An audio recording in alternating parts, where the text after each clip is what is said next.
Good morning all of you. Welcome back to course Database Management System. So our today's topic is DML commands in SQL.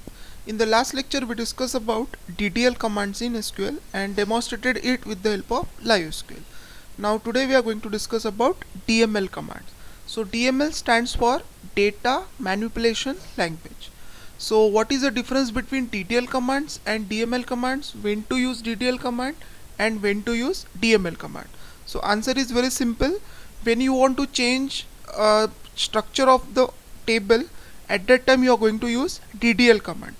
Not only the table, but we are saying that structure of the object in the database, then at that time you are going to use the DDL.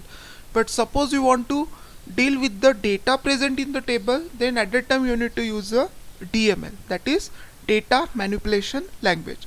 So in case of DML, we are going to discuss here three commands. One is the insert into, next is the update, and third one is the delete. One more command is there, that is select, but there is a confusion or you can say controversy. Somebody say that select is a part of DML, and sometimes it is said that separate category of SQL command is there, that is DQL, data query language, which involves select. So maybe select is present in the DQL category, or that select is present in the DML category. So select already we have discussed in the previous lectures. So here we are going to discuss about insert into, update, and the delete.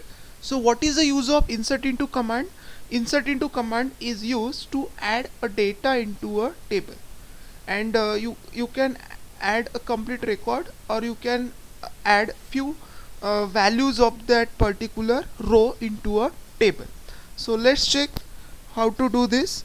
Suppose I want to add a new row into a table bank. I suppose that I have created a table bank and I need to insert a data into a table bank. So how can I do this? Insert into bank, CID, CNAME, and balance. These are the three attributes of the table bank. So here I am specifying the value. One is a customer ID, A is the name of the customer, and 500 is a balance. So by using this insert into command, I can add a row into a table. And another variation of this insert into is there. Means suppose you are not specified the attribute name, then also it is acceptable. This is another query where you can see I have not specified the attribute name. Insert into bank, here I have not specified the attribute name, CID, CNAME, and balance, but still I can able to add a data into a table. So if we compare these two query, then we can say that first way is a faster as compared to second, because in the first way I am specifying which value I am going to insert into a table. In this case I am specifying the attribute name, so this is a faster way of adding data into a table. But this is how you can also add the data into a table without specifying the attribute name. Now another way is another variation of insert into, we can see over here. Suppose I need to insert, see in the previous lecture we have seen how to copy the data from one table to another table. Now by using insert into also you can copy the data. So in this case what I see over here, insert into emp2 select star from emp. By using this particular query, I can copy all the data from emp table to emp2 table. But in this case important thing is that I need to create table emp2 first. In case of create table command, no need to create table, means as create is itself command used to create a table. But in case of this insert into, first of all I need to create table and then I need to execute this query. So it will copy all the rows present from emp table to emp2 table. So in this case what I have done, create table emp5 as select star from emp where 1 equals to 0. By using this I can create a table emp5 same as that of emp where condition is false, and then I am going to execute this so that all the data from emp table gets copied to emp2. Here emp5 should be there. Then insert into emp5, select star from emp where salary is greater than 1500. So this is also possible to insert a row or to insert the record of those employee whose salary is greater than 1500 from employee table to employee 5 table. That means the functionality that we have discussed with the create table also possible with the help of insert into, but only in case of insert into the condition is that first of all the table has to be created, then this insert into will work, because insert into didn't have authority to create table by its own. So this is what the use of a insert into command. Now next one is update command. Suppose I want to change the value. We have already seen how to change the attribute name as well as how to change the data type of an attribute. Now suppose I want to change the value of an attribute. For example, suppose by mistakenly I have added customer name as a, but actually the name is Abhijit. So how can I do this? With the help of update command. Update command allows us to make a change in the value of an attribute. So here we'll see the example.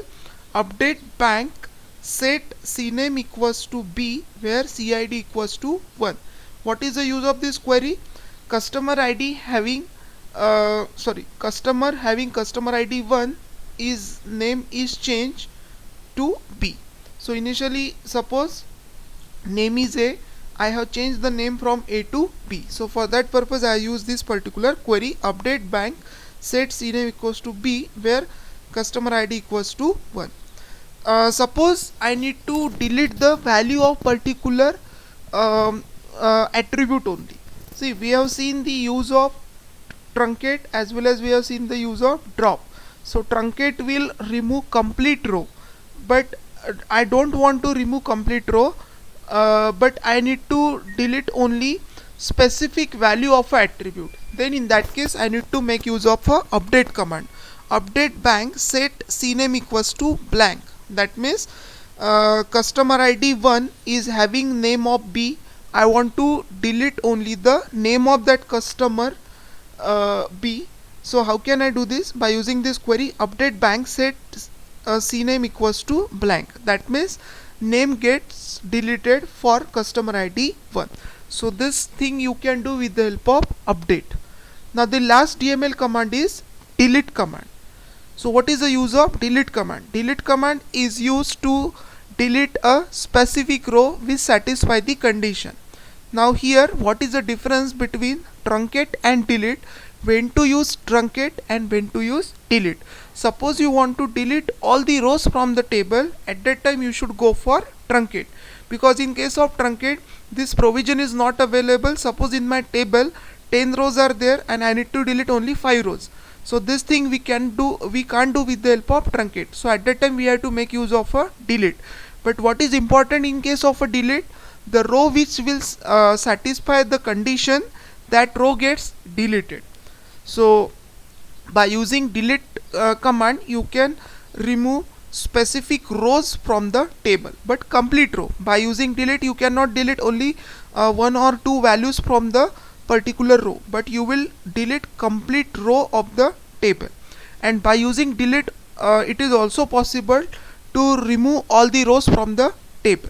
That means we can say that the task which we can do with the help of delete, that we can't do with the help of truncate. Because with the help of truncate, suppose somebody asks me to delete only 5 rows out of 10 row with the help of truncate, so this is not possible, but this is possible with the delete. Okay, so here I need to delete the record for customer id 1. How can I do this? Delete from bank where customer id equals to 1. So by using this simple query I can remove the record for customer id 1. Now we'll see demonstration of all this DML command with the help of LiveSQL. Now here you can see, first of all I'm going to create a table bank. I know that create table is a DDL command, but in order to insert a data into a table I required a table to be created. So that's why I'm executing this create table command first. So by using this create table command I am just going to create a table. So here bank table is created. Now I want to insert a data into table bank. So in case of a bank, 3 attributes are there: customer ID, customer name and the balance. So by using this insert into command I am going to add a new row into a table bank. So I just selected it and execute. So here I got a message, one row is inserted. So let's check whether the row is inserted into a table or not by using command select star from bank. So I already told you that select is either in the category of DML or it is in the present of category of DQL, that is data query language. So here you can see 1A500. So this is what a row I can add with the help of insert into, but here I have specified the column name. Suppose I don't want to specify the column name, so this is also possible. Let's check insert into bank values. Directly I am specifying the values instead of specifying the attribute name. So again I got a message, one row is inserted. Let's check whether a row is inserted or not. So here duplicate row is inserted. Suppose you want to avoid duplication, you need to apply integrity constraint over here. Now see here, what is the importance of specifying attribute name while inserting a data into a table. Suppose consider that in this case I need to add the data for only customer ID and customer name. Suppose balance is not available with me, so in that case this second way will not work. Let's check. Suppose I don't want to insert balance but I only want to insert a name and the customer ID. So this second way will not work in that case. Let's check. We get an error. So here we got error, not enough values. Why this is so? Because in my original table 3 attributes are there and here I am specifying only 2 values. That's why I am getting this error, not enough values. So you need to remember that whenever you need to insert a data into a table and you don't have value for specific attribute, then at that time it is a better way to specify the attribute name, and this is the first way which is faster as compared to second. Now let's check. In this case I don't want to specify balance value, but here my row is going to add it. Why? Because here I have specified the attribute name. Now here I got a message, one row is inserted. Let's check whether that row is inserted or not. Yes, row is inserted. CID 1, CNAME is A and balance is null. That means suppose you don't have value for specific attribute, then you should go for this particular way. So the reason is very simple. Suppose in my table 3 attributes are there and you are specifying only 2 attribute values. So in this case your database get confused for which attribute these 2 values are. That's why you need to specify the attribute name. Here by specifying the attribute name I can easily understand that customer ID is 1 and customer name is A, but in this case I have not specified the attribute name. So how I confirm that 1 is a customer ID, A is a CNAME and balance? That's why it is better to specify attribute name while inserting a data into a table, but still you should know this way of inserting data into a table. Now I want to change the name of a customer ID 1 from A to B. So by using update command I can do this. Update bank set CNAME equals to BNAME, that is a new name which I want to insert into a table, and here I need to provide a condition, and here customer ID is 1, means I want to change the name of customer whose ID is 1. So let's execute it. So 3 rows are updated. Why 3 rows are updated? So wherever you will find the name as wherever this condition satisfied, that customer ID 1.